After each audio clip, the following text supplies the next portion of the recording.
7 minutes, 7 minutes, 7 minutes.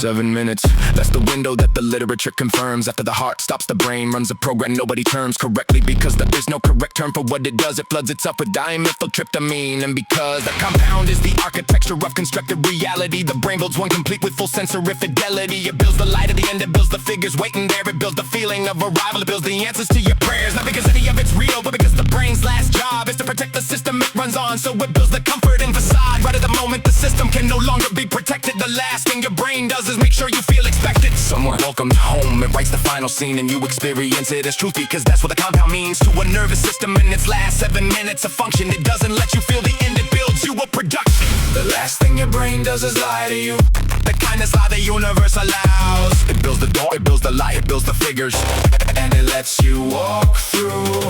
The last thing your brain does is lie to you. 7 minutes of constructed heaven, and you'll never know the difference. And that's the point. That's always been the point. That's always been the point.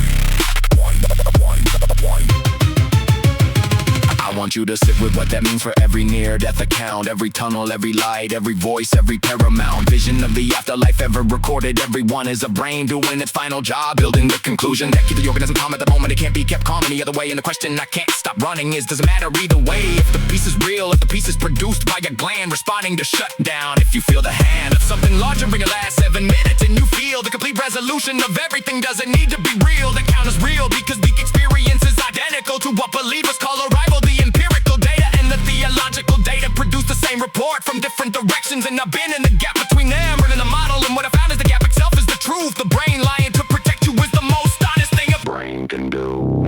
The last thing your brain does is lie to you, the kind of lie the universe allows. It builds the door, it builds the light, builds the figures, and it lets you walk through. 7 minutes of constructed heaven, and you'll never know the difference.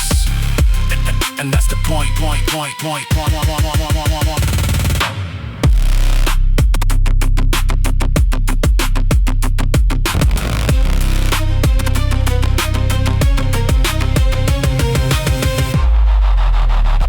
I've been thinking about my own 7 minutes since I first read the study, and I don't know if that makes me prepared or if it makes it muddy. Knowing the mechanism doesn't stop the mechanism from working. When my brain hits the drop, it's going to build me something, and I wanna believe it completely, because that's what the compound does. You can't logic your way through a DMT flood. That systemic shutdown, the knowing doesn't beat the blood.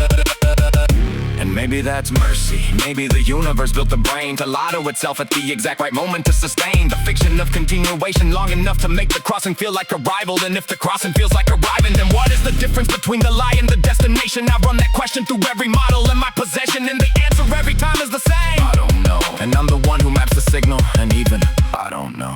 The last thing your brain does is lie to you, the kindest lie the universe allows. It builds the door, it builds the light, and it lets you walk through. 7 minutes of constructed heaven, and you'll never know the difference. And maybe, just maybe, that's always been the grace. Grace.